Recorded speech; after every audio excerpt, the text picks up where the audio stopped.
The Doberman stopped barking the moment she entered. Everyone noticed. Mara Ellis did not. She looked like a quiet shelter volunteer.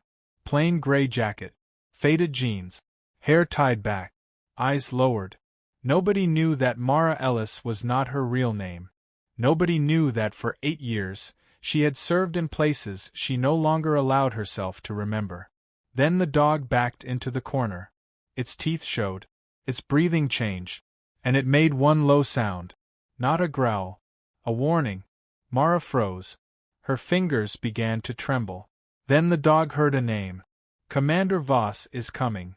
The tremor vanished. The Doberman turned toward Mara. And Mara whispered one word. Raptor. Everything changed. Welcome back. Tell us where you're watching from, and before we continue, comment below. What do you think this frightened Navy K9 recognized in Mara? Like, subscribe, and join us here on Silent Heroes.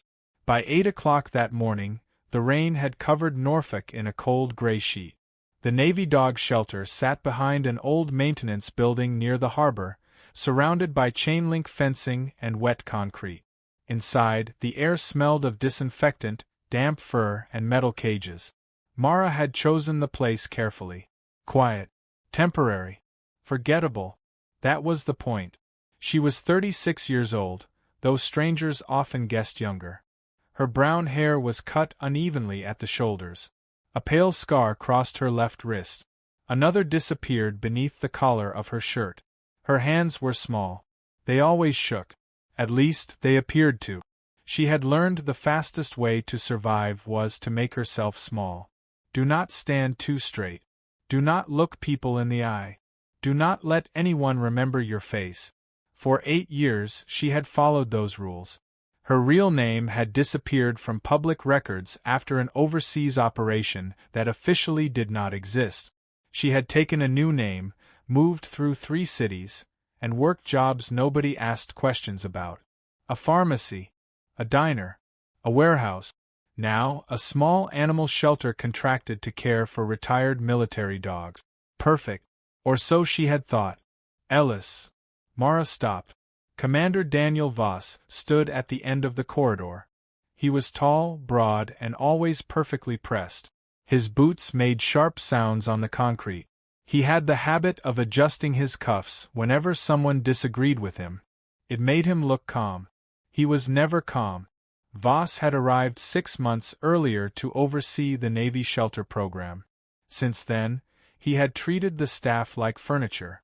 Especially Mara. You are late. She looked at the clock. 8:01. Sorry. You always have an excuse. She lowered her eyes. That was what he expected. Voss stepped closer.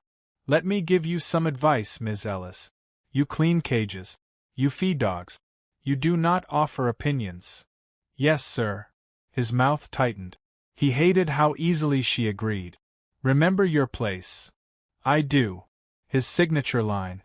He used it often. Remember your place. The other workers looked away. Nobody challenged him. Not anymore. But one person watched Mara carefully.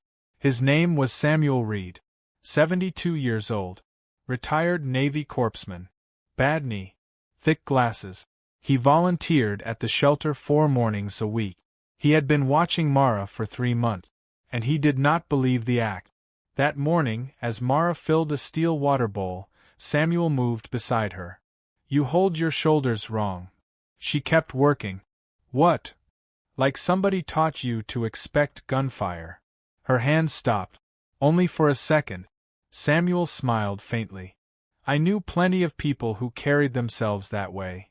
Mara set the bowl down. You're imagining things. Maybe. He leaned closer. But scared people shake differently. Mara looked at him. For the first time that day. Samuel's smile disappeared. Something in her eyes had changed. Then she looked away again.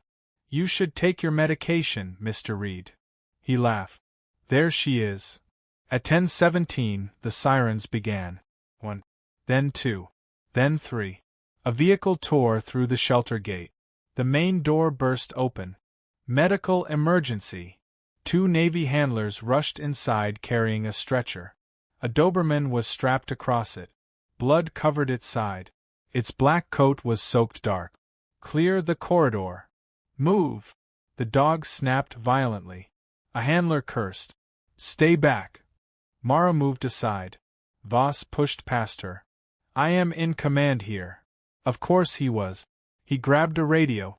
Call the base veterinarian. Tell them we have an aggressive canine with a deep abdominal wound. Mara looked at the dog, then at the blood, then at its chest. Too fast. Too shallow. The gums were pale. Its abdomen was swelling. Internal bleeding. She saw it immediately. Not just a wound. A puncture. Possibly the spleen. Possibly the liver. The dog's pulse was weak. Thready. Voss continued talking. Sedate the animal and prepare transport. Mara's head lifted. No. Sedation could drop its blood pressure further. The Doberman was already losing circulation. Its body was compensating. Barely. She stepped forward. Sir. Voss turned. What? It needs pressure support now. The room went quiet. He stared at her. Did I ask? No. Then remember your place. The tremor returned to Mara's fingers. Or seemed to. She stepped back. But her eyes stayed on the dog. The Doberman suddenly opened one eye. Brown. Wide. Terrified. Then one of the handlers whispered. Raptor. Mara stopped breathing. The word hit the room like a detonation. Raptor. Nobody had called the dog that. Not publicly. The name had been removed from its current file. Mara knew. Because she had written the original field report. Her real name had been at the bottom. 8 years ago. The Doberman jerked against the restraint. Its eyes locked onto her. And suddenly it stopped fighting. Voss looked from the dog to Mara. How do you know that name? She said nothing. Ms. Ellis. Still nothing. Answer me. Mara stared at Raptor. The frightened dog gave one weak sound. Then its heart monitor alarmed. Pulse dropping. 80. 74. 68. Mara stepped forward. Voss grabbed her arm. You will stay back. She looked down at his hand. Then at him. Something changed. Her shoulders straightened. Her lowered gaze disappeared. The tremor in her fingers stopped. Completely. No. The word was quiet. But nobody moved. Mara knelt beside the Doberman. Release the restraint. One handler hesitated. Voss raised his voice. Do not listen to her. Mara looked directly at the handler. Release it. Tap. The buckle opened. Bring me oxygen. Large bore 4. Warm fluids. The staff moved. Without asking why. Mara pressed gauze firmly against the wound. Pulse. 62. Respirations. 38. Blood pressure. The technician checked, then looked up. Dropping. Mara nodded once. Tourniquet is useless here. The bleeding is internal. We stabilize, transport, and keep the pressure from collapsing. A deep abdominal puncture could damage major organs and cause internal hemorrhage. In dogs, warning signs included pale gums, rapid breathing, weakness, abdominal swelling, and falling blood pressure. Immediate stabilization was critical because shock could rapidly deprive the brain and organs of oxygen. Raptor, Mara said. The dog's ears moved. I'm here. Samuel stared at her. His mouth slowly opened. He knew that voice, not because he had heard it before, because he had heard that tone in combat hospitals, the tone of someone who had stopped being afraid. Voss stepped closer. You are interfering with a military emergency. Mara did not look at him. Then write me up. Gladly. She tightened the dressing. Pulse. 58. Keep oxygen on him. Voss grabbed his radio. Security to the shelter. Remove Mara Ellis from the treatment area immediately. The door opened again. 2 base security officers entered, and behind them came a man in a dark navy uniform. He stopped, looked at Mara, then looked at the Doberman. His face went pale. Commander. Mara closed her eyes. For 8 years she had hidden. For 8 years, nobody knew that Mara Ellis was a lie. Raptor opened his eyes again, and the man in the doorway whispered her real name. Commander Elena Ward. Mara finally looked up. Voss went silent. So did everyone else. Then Elena Ward stood. And this time, she did not make herself small. Commander Elena Ward. The name stayed in the room. Nobody moved. Commander Voss slowly turned toward the officer at the door. You are mistaken. The officer did not answer him. His eyes stayed on Elena. Samuel Reed leaned against the wall. Then he smiled. I knew it. Elena looked down at Raptor. Not now. Raptor's monitor screamed. 54. Pressure. 60/30. Prepare transport. Voss stepped forward. No one moves this animal until I understand what is happening. Elena finally faced him. You had 30 seconds. His jaw tightened. This is a Navy facility. Yes. And I am the commanding officer. Not of this emergency. Silence. The officer in the doorway stepped inside. His uniform carried the insignia of a Navy captain. Behind him came 2 more officers. One held a sealed folder. Captain James Hale stopped beside Elena. For a moment, his voice softened. 8 years.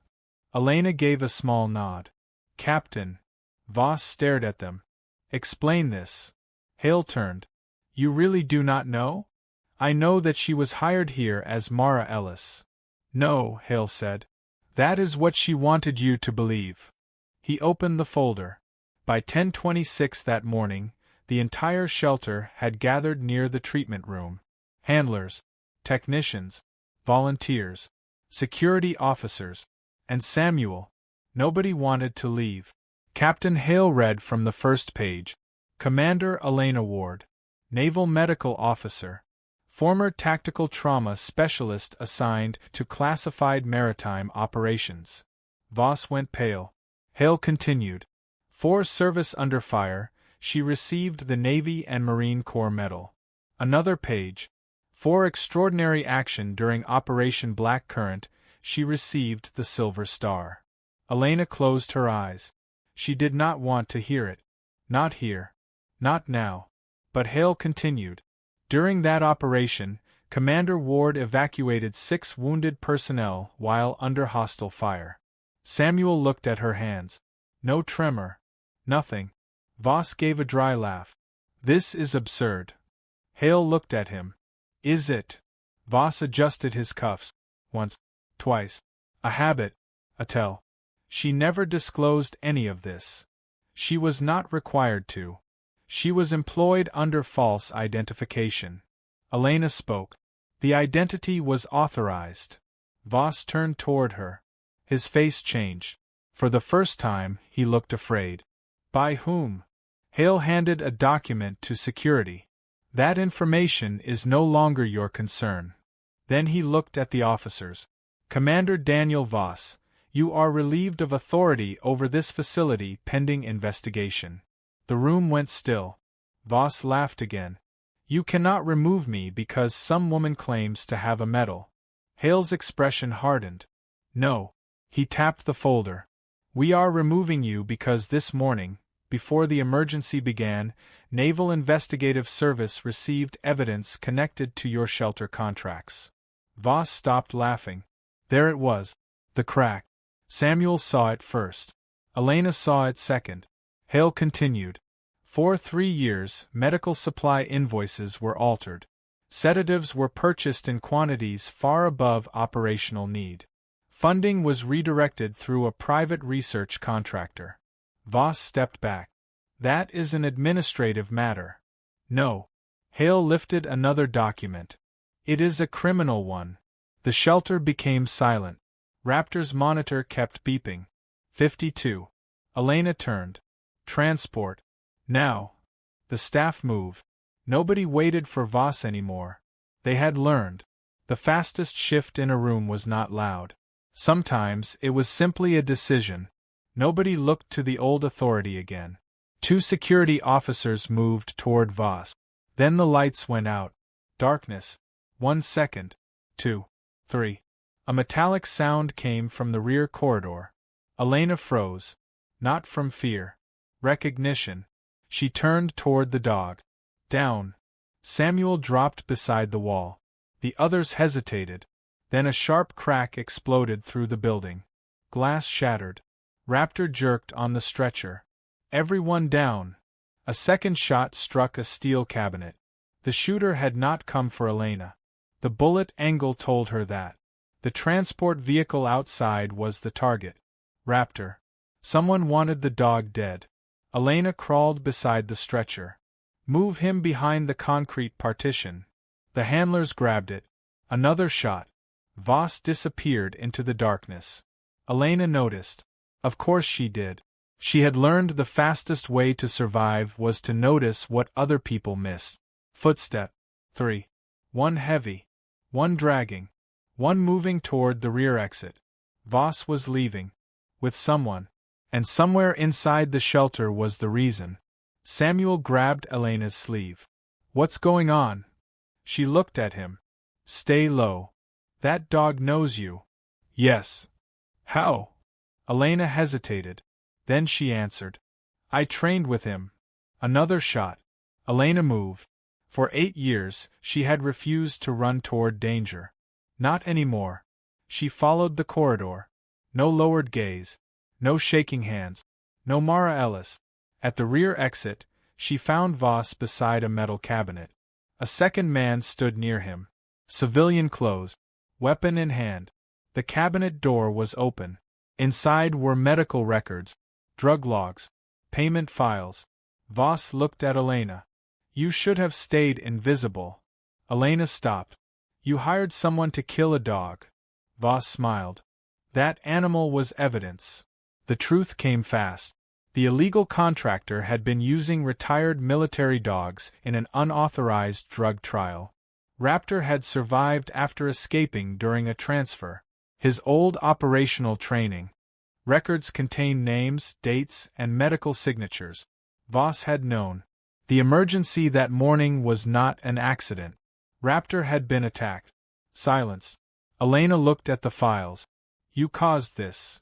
I protected my career. You nearly killed him. He is a dog. Elena's face changed. Stone. Voss raised his hand toward the armed man. Then Raptor barked. One deep sound. The shooter turned. That was enough. Elena moved. Fast. She struck the weapon hand. The gun fired into the ceiling. She drove her shoulder into the man's chest, twisted his wrist, and sent the weapon sliding across the floor. Voss ran. Elena did not chase him. Raptor's monitor screamed from the next room. 48. She turned back. That choice told everyone who she was. By 10:41, Raptor was inside the emergency transport vehicle. Elena climbed in beside him. Samuel sat near the rear doors. He had ignored her order. Of course he had. You should not be here, Elena said. Samuel smiled. Neither should you. The vehicle sped toward the veterinary surgical center. Raptor's condition worsened. 45. 42. Elena checked the 4. More pressure. The technician adjusted the fluids. Gums are white. I know. Pulse is weak. I know. Then Elena saw something beneath Raptor's collar. An old piece of metal. A tag. She pulled it free. Behind it was a scratched name. Mason. Her breath stopped. For 8 years, she had not spoken that name aloud. Lieutenant Mason Cole. Her partner. Her friend. The man who had died during Operation Black Currant. Raptor had belonged to him. Elena remembered the final radio transmission. Mason's voice. Broken by static. Get the dog home, Elena. She had failed. Or believed she had. Until now. Samuel watched her face. Who was Mason? Elena pressed one hand against Raptor's chest. My best friend. The monitor dropped. 38. The vehicle hit a turn. Stay with me. Raptor's eyes opened. Barely. Elena swallowed. Mason told me to get you home. 34. Commander, we're losing him. Elena's hands moved. Prepare for emergency thoracotomy support. The veterinary surgeon was waiting ahead, but Raptor might not survive the remaining minutes.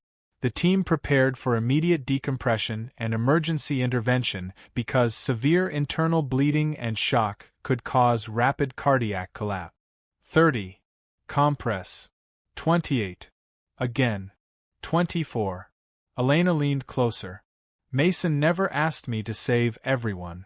Her voice broke. Once. He asked me to bring you home. The monitor screamed. Flat. One long tone. Elena did not stop. Continue. Commander. Continue. Compressions. Oxygen. Medication. 10 seconds. 20. 30. Then. Beat. A pause. Beat. The technician stared. Pulse. Elena looked at the monitor. 36. Then 40. She released one breath. Got it. By noon, Raptor was in surgery. By 1:15, Commander Voss was in custody. His private accounts had been frozen. The illegal research contractor was shut down. The armed man at the shelter was arrested before reaching the base perimeter. 3 weeks later, the investigation ended. Voss lost his command. Then his position. Then his medical oversight license. The shelter adopted a new protection policy for retired military working dogs. It was called the Cole Protocol. Elena did not ask for the name. Samuel did. You brought him home, he said. Elena looked through the recovery room window. Raptor was standing. Weak. But standing. Samuel smiled. I told you scared people shake differently. Elena looked at her hands. They were steady. I was scared. I know. For the first time in years, she smiled. Elena was offered her old rank and a return to active command. She declined. Instead, she accepted something smaller. And more important, the Navy created a recovery program for retired working dogs and injured service members. Elena became its director. Not Commander Ward. Not Mara Ellis. Both. She no longer needed to choose. Because hiding had kept her alive. But healing required something else. It required being seen. Some people carry extraordinary things in silence. That does not make them weak. And sometimes, the one person everyone overlooks is the one person who knows exactly what to do when everything falls apart. If this story stayed with you, like the video and subscribe to Silent Heroes. And tell us in the comments, when do you think Elena finally stopped hiding? Because the next story is already waiting. The end.